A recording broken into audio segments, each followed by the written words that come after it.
আল্লাহ, আমার ভিতরে খাটা পড়লো কেন? মিষ্টি মিষ্টি কথা কয়া পরে তো আমার আমের রস আমি খাইয়া দিব। তাই আমার সামনে কাজ থাকছে না। বন্ধু টিপা টিপা খাইও গো আমার কাছে রাম, বন্ধু টিপা টিপা খাইও গো আমার কাছে রাম।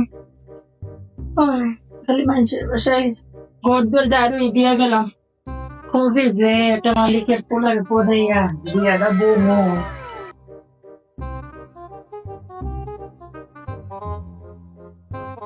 আমার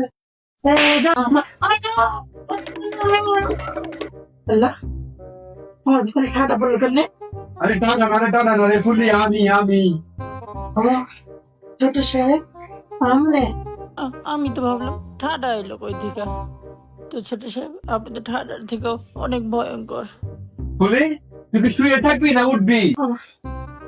ছোট সাহেব, ছোট সাহেব, একটা কোনোদিন তো এরকম ঘুমের বিছনায় শুই নাই, আজকে কেন জানি ঘুরে পড়লাম।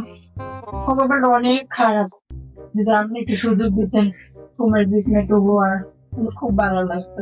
আমি তো শুধু দিতে চাই, তুই তো সুযোগটা লোস না। কি করছো বসে? অন্যের যে একটা ভয়ঙ্কর ভাবি, এই যদি জানতে পারে আমার তো এবার তখন কামে তো নি তারাই দিল। ওরা না পারবো আপনারা দেখতে, না পারবো কোনো কাম, না পারবো টেহা। আরে ওই জানবো না, বাসায় আজকে কেউ নাই, তুই চাইলে আজকে তোরা নরম বিছানায় শোয়াইতে পারবি। না না না, এই বাড়িওয়ালার পোলা আমার চেনা আছে, মিষ্টি মিষ্টি কথা কয়া পরে তো আমার আমের রস আমি খাইয়া দিব, খাইয়া দিয়ে পরে আমার আড়িটা দিবেন ফালাইয়া, পরে আমার কি হইব, আমি আমও দিতাম না রসও দিতাম না, আর আমার নরম বিছনায় কোথাও লাগতো না। আরে ফুলি আমার ঢং করিস না তো, অর্ধেক কাজ আমার ভাল লাগে না, পুরা কাজটা করবার নেই। পুরা কাজটা আমরা কইরা লাই।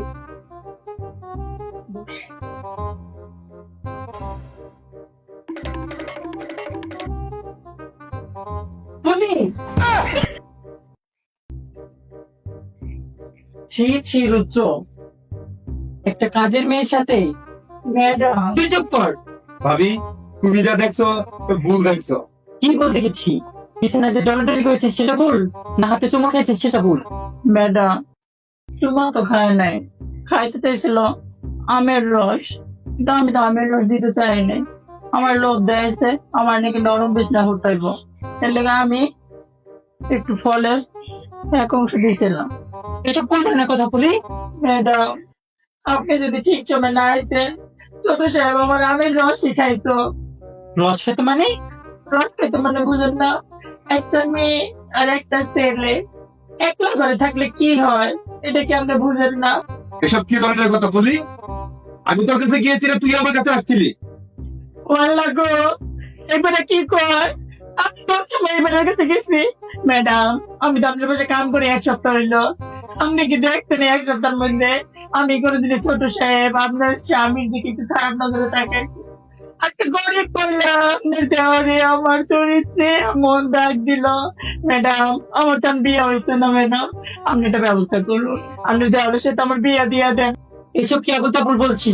তুই একটা কাজের মেয়ে হয়ে আমার দেওয়ারকে বিয়ে করতে যাচ্ছি, তোর দুঃসাহস দেখে আমি অবাক হচ্ছি। ম্যাডাম গো, কাজের মেয়ে দেখে কি আমার কোনো মান সম্মান নাই? আমি কি এমন অপরাধ করছি? আপনার স্যার ফলের রস খাইতে এটা অপরাধ না, আর আপনার দেওয়ারে কইছি আমার বিয়েটা করো, এটাই অপরাধ হয়ে গেল। তুমি একদম চুপ কর, সে তখন থেকে কিছু আজে বাজে বলে যাচ্ছি। ঠিকই তো, আমার দেবর তোকে বিয়ে করবে কেন? আমার দেবর বিয়ে করবে একটা সুন্দরী মেয়েকে, তোর মতো কাজের মেয়েকে না। হায় হায় হায় ম্যাডাম, কাজের মেয়ে দেখে কি আমি সুন্দর না? আর আমি যদি সুন্দরী না হইতাম তাহলে আপনার এই লোকটা দেওয়ার কি আমার পিছনে আসতো? আপনি বিষয়টা একটু বাধ্য দেবেন। তুমি কি বলছিস এসব? আমি তো পিছনে পড়ে আছি। ভাবি ওরা এক্ষুনি বাসা থেকে বের করে দাও। এই কি হয়েছে এখানে? এত চিল্লাচিল্লি কেন? চিল্লাচিল্লি হবে না, তোমার ছোট ভাইকে জিজ্ঞাসা করো। কি করছো আমার ছোট ভাই? ভাইয়া এই আপনি চুপ করুন। স্যার আলিগড়ে আমি কত জানো দিতে আইছি, আপনার ছোট ভাই ওর একলা করে পাইয়া আমি রস খাইতে চাইছে। এই আমার সামনে গাইতে হচ্ছে না, তুমি তো তোমাকে দলদলি করছে, তুমি দেখছো না? ম্যাডাম আমি কারোর ধরলেই দোষ, আমার যে সবাই ধরে এটা কোনো দোষ না। আপনার ঘরে গোড়ায় গোড়ায় গন্ডগোল, এটার কোনো কিছু না, আমার একটু কোনো কিছু করলে সেটাই দোষ। বলি তুই তখন থেকে তুই এমন তোমার বলে যাচ্ছিস। ফুলি, ঘর থেকে এখনই বেরো, আজ তোর কাজ বন্ধ। কি? এটা কেমন কথা? কাজ বন্ধ মানে? ম্যাডাম, আপনার সাথে আমি কি চুক্তি করছিলাম? আমার যদি 1 মাস আগে যদি কাম থেকে সারা, তাহলে 3 মাসের বেতন আমার দিবেন। 3 মাসের বেতন দিয়া পরে আমার কাম টাম ছাড়েন ম্যাডাম। আমি আপনার বাসার কামের লেগে 10টা বাসার কাম ছেড়ে দিয়েছি। এই 10টা বাসায় আপনার লুস্তা জামাই আর লুস্তা দেওয়ার যেতে অনেক সুন্দর সুন্দর হ্যাঁ আসছিল। আমি তো এইসব ফোলাফোর কাছে যাই নাই। তাহলে কি লেগা আমার মিথ্যা বদনাম দিয়ে আপনারা বাইর করে দিবেন? আগে নিজে দেওয়ার আর জামাই ঠিক করুন। নিজে দেওয়ার আর জামাই ঠিক নেই, কাজের বাইরে লাগে 2 নম্বরে। তাই শোনুন, কি ভুলে গেল? আমি বলে লুচ্ছা দেখছো কাজের মায়ের কত ত্যাগ। আমার এই চরিত্রের লেখা কোনো বাসায় আমি জিততে পারলাম না। দেখ, অনেক বাসা করি, 3 মাসের ওকে, তোমার কিন্তু সে